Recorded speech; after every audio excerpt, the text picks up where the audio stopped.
How we doing, everybody? Hola. Welcome to another episode of Getting Jiggly With It. I'm Will. I'm Adri. And what are we doing today? We have been doing our 25 top games of all time. Of the everything. Of the all of the times. All of the time. And this is the top what? This is the top 5. These are the 5 games that we have played out of the few games that we've played, maybe the 300 games we've played, maybe 200. I don't know, that we like the most. If you think we got any of these wrong, that's your opinion, and this is our opinion. All right, with that said, we're going to go ahead and start off with numero 5 para the Adri, and that is... My number 5 is Marvel United. Marvel United, you have chibi miniatures. And you have locations, and you're trying to, it's a varied game, so you are going to have different mean people, different villains, and different heroes. And different heroes as well. So in this one you have cards that have an action or... like attack. Or move, or wild. Or action, like you said. Or an action. So you play one card. It's a co-op game, so I love that. You play one card according to what you want to accomplish, and then the next player is going to have that action that he played plus the action that you want to play. I think that is something different. So you move your miniatures, and what you want to do is rescue civilians and capture the thugs. Beat up thugs, kill thugs. No, we don't kill here. Beat up thugs, capture thugs. Yeah, we'll say capture. And as you do that, you move on the objectives, and when you move on the objectives, you at some point you start beating on the villain, and that they have different amount of hit points, and then, you can use victim. Depending on the character or on the expansions as well, you get different... Yeah, lots of expansions, lots of characters. I think people might know that we like Marvel United.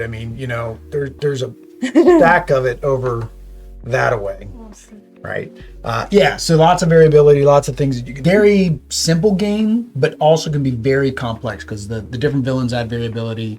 You can change the difficulty by taking out the wild cards. But I like that can be difficult, but playing it is not as difficult. Like, it's not easy to always beat the villain. Yes, that can get complex, but the weight of playing it, I think it is not as difficult. So I love, for example, that the cards have symbols. They don't have letters. Well, there are some that have some, but very small. Very small text. Usually it's the ones that have some kind of special power that they do. Mm-hmm. The way it looks, the way you move, the way each location has also something different once you have completed. No, once you're there. Once you've defeated or completed whatever, because there might be a bad guy at a location, or there might be just some kind of challenge where you need to put 3 action tokens on it. So it may give you an ability. And I love that we play together. We play together, and it's Marvel. I love it a lot because we play together. And it's Marvel. Chibi Marvel. All right, so that is Adri's number 5. My top 25 is very Marvel heavy, as we just said, right? We love Marvel. My number 5 is a game that took out my number 4 last year. So my number 5 took my number 4 to number 15, and that is Legendary Marvel. So if you watch the other videos, I like deck building games. It's one of the mechanisms, let us know down in the comments, always say it wrong, that I like. I like how that works in a game. With Legendary Marvel, you are basically choosing a mastermind, you're getting some type of scheme that they're trying to accomplish, and then all of his henchmen and bad guys come along with him. You're going to shuffle them together with a Master Strike card and a Scheme Twist card, which when they come out is going to cause the mastermind and the scheme to do bad things to you. Similarly, when the villains come out into the city, they're going to do bad things to you. And there's so much variety, so much variability. Again, if you watch the previous videos, that's what I like. I like being able to have multiple ways to play a game to where it never feels like the same game twice. And you have that with Legendary. So in normal deck building fashion, each of your cards is going to give you something. It's either going to give you a recruitment point, or it's going to give you an attack, or it's going to give you some type of special ability like discarding cards, drawing extra cards, and so forth. What you're trying to do is defeat the Mastermind 3 times, but you got to build up your deck so you can hit him hard enough to be able to take him out in a single swing. I mean, you may have a Mastermind that's 7 strength, you may have a Mastermind that's 15 strength. And you may have a scheme that for whatever reason just wants to keep giving him more strength. It makes him next to impossible to beat. So it is complex. I think, again, I enjoyed this more, not because I honestly dislike Champions, but I think this is one of those ones where the game bias comes in based off who you play with. So I think because Adri likes this much more, even though we've lost and we've struggled on a couple of them, the game is still more fun than Champions. We're still playing it fully co-op. We're not playing for points or scores or anything like that. But I like the theme. I like the way that the game plays and the game works. I looked at the DC deck building game and I was looking at backing that, but it just seemed too simple of a similar version of what Legendary is.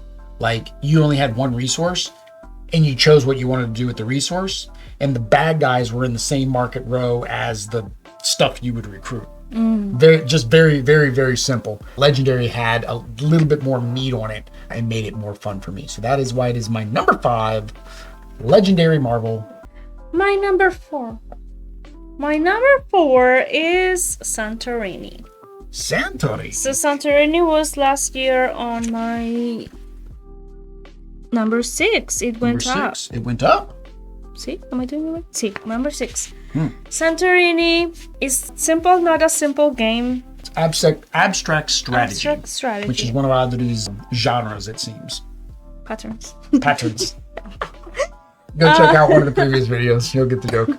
So in here you have a board and you have some pieces to build towers in Greece. So I think the theme is very beautiful too. You have tiny minis and you play with 2. You have cards as well that will tell you what you can do, how you can move on your board. So you can build and you can move on top of the buildings until you can put a cap on it. So the roof, it means that that you completed that and then your opponent cannot get on top of it, because as you go up on those, you can win. You can just put the cap on them, stop you from getting to the top, getting to the top to win. There is one expansion. There's one expansion, but there are multiple play modes because of the different gods. Yes, so there are multiple gods that have different abilities. So playing with those is really fun as well. I really like the basic game, but the abilities that the gods we have played with those is also very fun because it allows you to do different things. You do one thing, your opponent does something else, and I don't know, it's just fun. It's just fun when you get to the top and you win, or you put the cap and then you cannot do it. You have 2 minis, so you can try to go to different ways to try to get to the top. Yeah, and then the expansion just adds kind of a heroes, so Greek heroes, Hercules, stuff like that, and give you a one-time use power versus an ongoing power. So it does change up the game a little bit. And then there's a golden fleece, and I honestly forget what the golden fleece does. We've only played that expansion once. We played the other stuff multiple times on the channel because we played in different modes. Yeah, I can't remember what the golden fleece does. I think it gave you some kind of power, but I forget what the power. I think it gave you a power of something, and that was the card you pull at the beginning of the game. So it gave you a different god's power, I think, if you were standing next to the golden fleece. Yeah, Santorini is a fun little abstract game. It is nowhere near my top 100, but that's because I don't like abstract strategy as much as Adri does. But it is a game that if Adri wanted to play it, we're going to play it. We do have Santorini New York, so we still need to play that to see if we like the way it works better than Santorini. I've heard mixed results. We also just got in Ragnarok's, which is by the same designer, and we have to see how that works as well. Interesting. So if you guys want to watch that, subscribe, thumbs up, bell notification. all that YouTube stuff. Follow us. Follow us on social media. All right, my number 4, again, is another new one to the list, and that is Familiar Tales. So Familiar Tales, if you have been watching the top 25 videos, you'll know that Aftermath dropped quite far down to 24, and that's because of Familiar Tales. So in Aftermath, that was probably the first run at this system, right? So it is a book narration type game where you're going from page to page, area to area, to complete objectives, find upgrades, kill the baddies. Familiar Tales is now app driven, so that helps a lot. You've got that app with the professional voiceover. Did I tell you Vegeta's one of the voiceovers? Oh. Yeah, the guy who plays Vegeta. Yeah, he's one of the guys that does the voiceover. So in this game, it is a deck building game. So again, mechanic mechanism game, my pattern that I like. And you are trying to improve your deck. One of the things they improve with Familiar Tales over Aftermath, in Aftermath, if you played it 2 players, you each had to control one character. It means you had to control the loot for each character, you had to control their upgrades, they each had their own deck, a little bit more cumbersome to keep up with.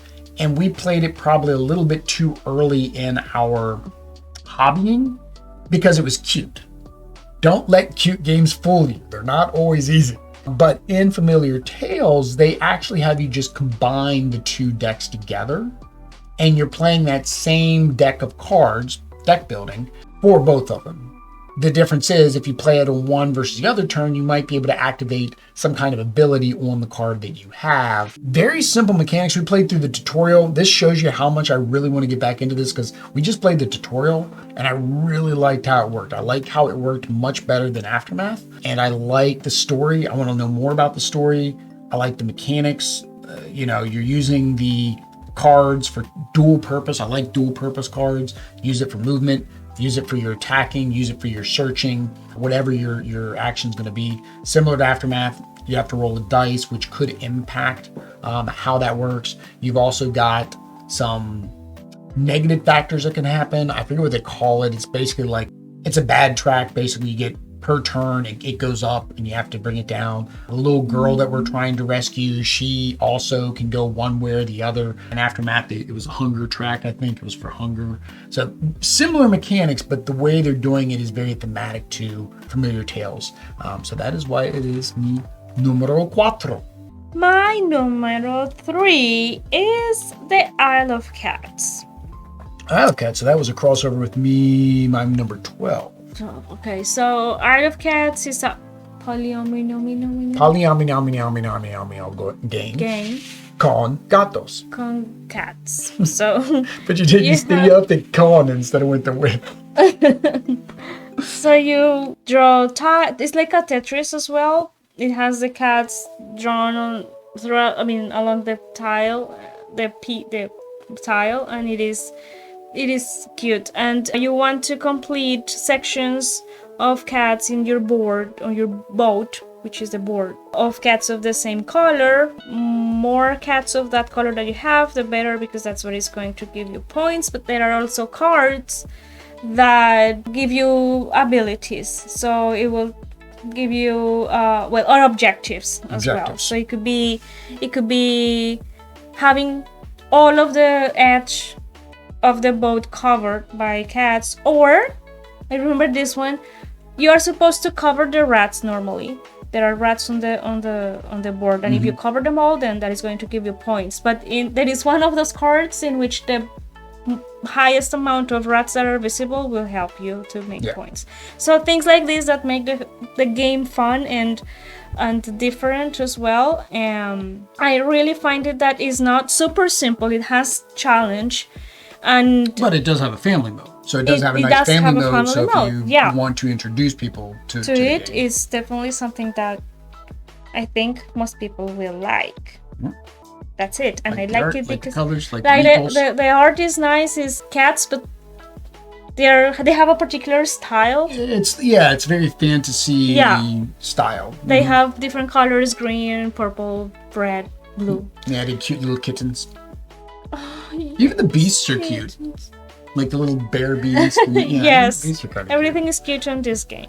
So, and there was a Kickstarter for the sequel to this game, but it's going to be a different type of game. You're basically trying to get, so the bad guy came to the island, right? We're trying to get all the cats off before he comes to the island. Once he comes to the island, it's like, what happens to the cats that are still there? So this game is you trying to escape the fires and get them off the island. There was also mini tortas in this one. I didn't get the mini tortas. And I didn't find there really isn't a purpose for them. Like, they just replace meeples. And I kind of like these meeples. There's some games that I think meeples work for the aesthetic that the game has. And I think this is one of those where the meeples are just perfect for what it does. But yeah, so that is Isle of Cats, your number... My number 3. Which was last year my number 1. Number 1. So that fell quite a bit. So you got to figure out what took out Isle of Cats. What took out Adri's number 1 game? All right, so my number 3 was also my number 1 game last year. What? And that is Marvel United. So Marvel United dropped down a little bit. And again, if you watched the new to us, top 10 new to us video, or you know what my number 1 and number 2 is. It's pretty obvious. We're still going to do it though, for those of you that didn't watch that video. And even though you'll know what it is from watching this video, go back and watch the other video to find out what the other 5 for me are. 5 for Adri. All right, so Marvel United, as Adri mentioned, it is a little game where you are trying to go around and defeat the bad guys, right? A lot of variability, again, what I like. Simple card play, you know, the actions are very quick. It is one of those games where you're not supposed to talk to each other and say, but you can kind of hint, be like, well, if you can probably do something with the thugs, then I could probably use that icon to help me do something. Like, it's we play a little bit more open than that, but it is a fun game. It is deceptively light while not being light. I'm saying that wrong. It looks lighter than it really is. Now, the core box is pretty light. The core box is a great entry point for anybody. You can get into the game.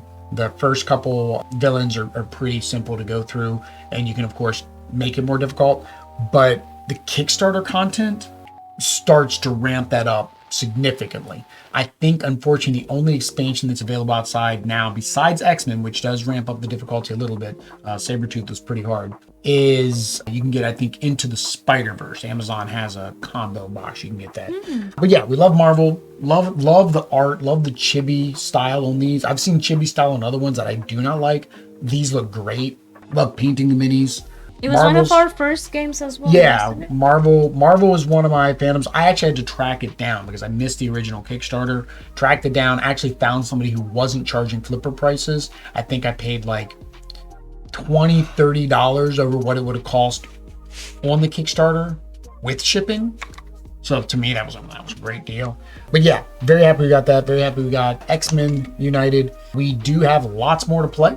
So let us know down in the comments which expansion that we haven't played you'd like to see us play. And then if you haven't subscribed yet, hit that subscribe button so you can watch those videos. But that is my number 3. My number 2 is Everdell. Everdell was my number 2 last year.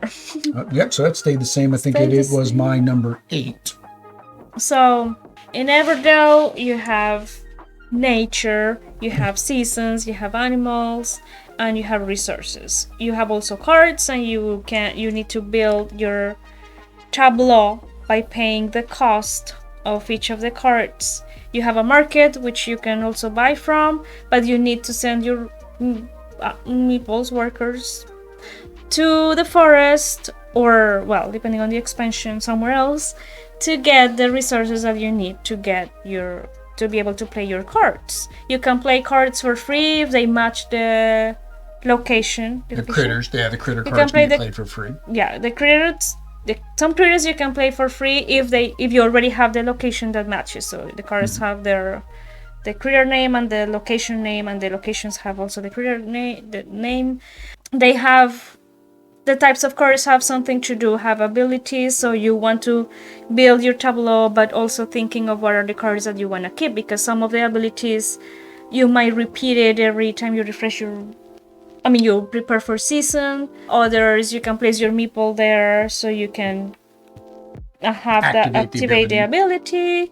The components are beautiful. The animals are meeples that now have stickers on our Now have games. stickers. Adri didn't want us to put the stickers on it. We got the complete collection, as you can see, and Adri did not want me to sticker them. But I think that then it made sense because there are too many, and then you probably cannot find like the real shape. For the main ones, I thought that they looked nice like that. But anyways, they look pretty with the stickers. The components, the resources are really nice. Squishy, shiny. Squishy, shiny.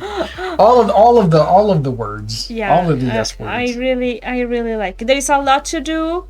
Depending on the expansion you're playing, it is going to be more difficult. But I like that.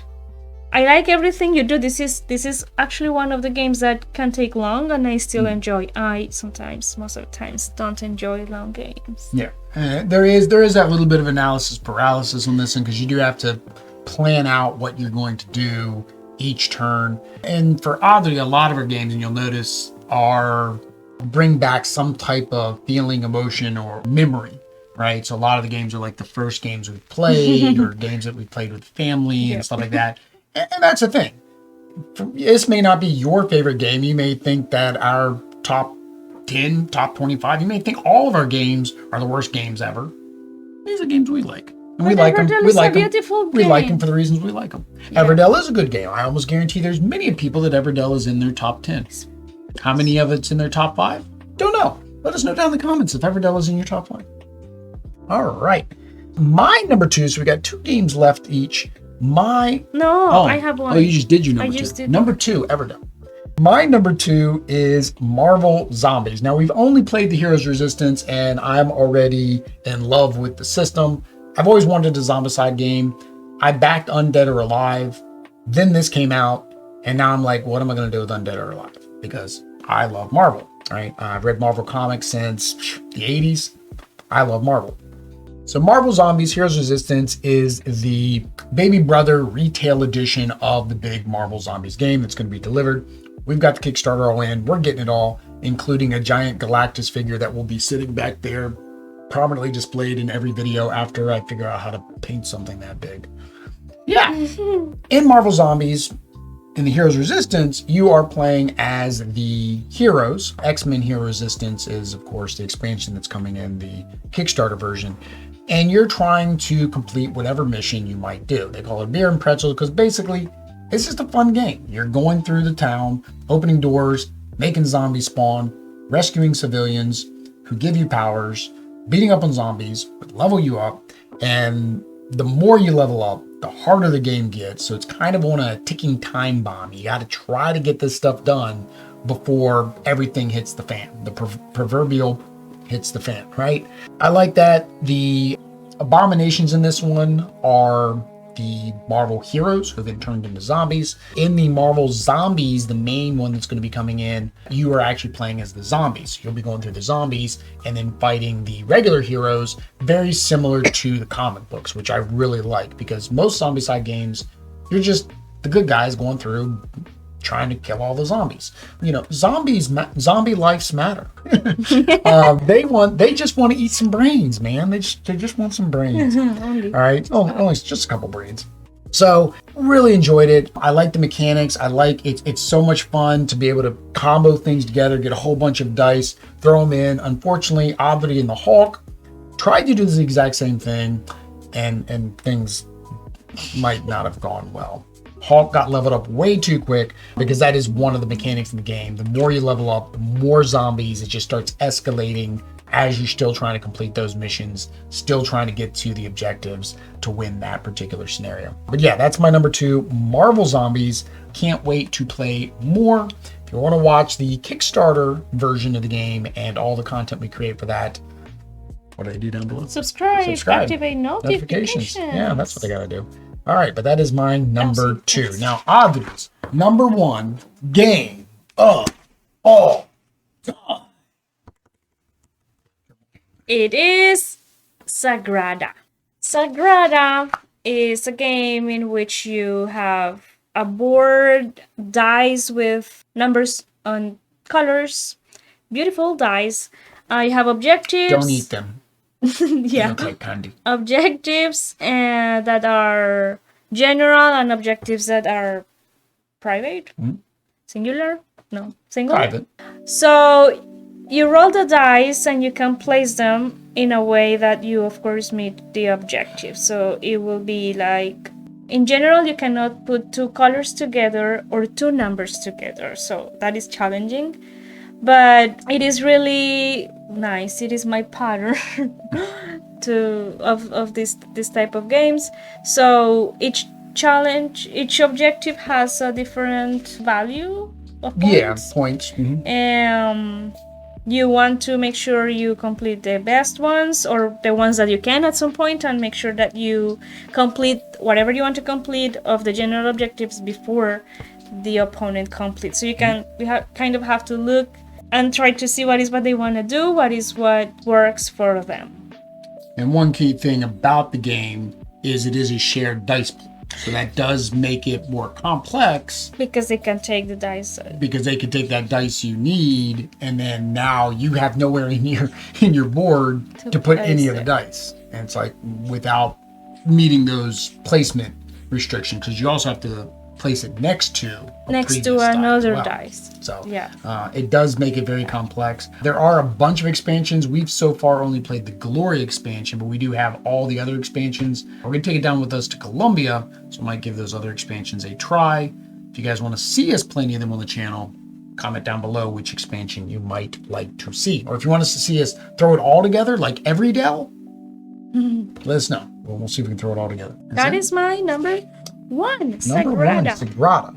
All right. So my number one game of all time, and I couldn't wait to play it again after we played the tutorial. Wanted to play it again right after we played it. I honestly did not want to stop that night that we were playing it, and that was ISS Vanguard. So again, another app-based game, but again, it's app-based for the story elements. And it really helps bring that game to life, just like Familiar Tales. The narration, the storytelling, it's good. Now, ISS Vanguard did give it to you in text form as well. A lot of the other games that have been on my list don't have it in text form. That doesn't bother me at all. My hope would be that, yes, I finish this game before the app goes away, but the app goes away. I probably got plenty of enjoyment out of it for my $1. I'm not worried about it.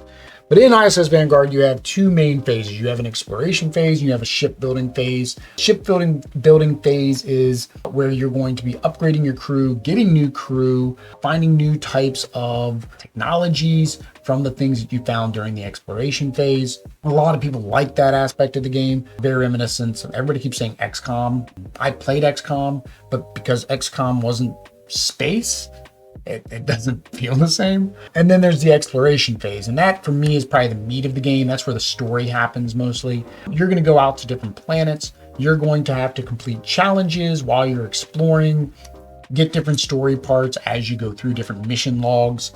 The way that you're going to do that is through dice rolling. You're going to roll a certain number of dice to try to get certain symbols or certain colors and effects to be able to complete those objectives. Unfortunately, those dice are spent. You have to put them into a pool. You can't use them. You're going to have to find a way to refresh them. You're going to have to take a rest action. You take a rest action, you're going to use supplies. You run out of supplies, no bueno.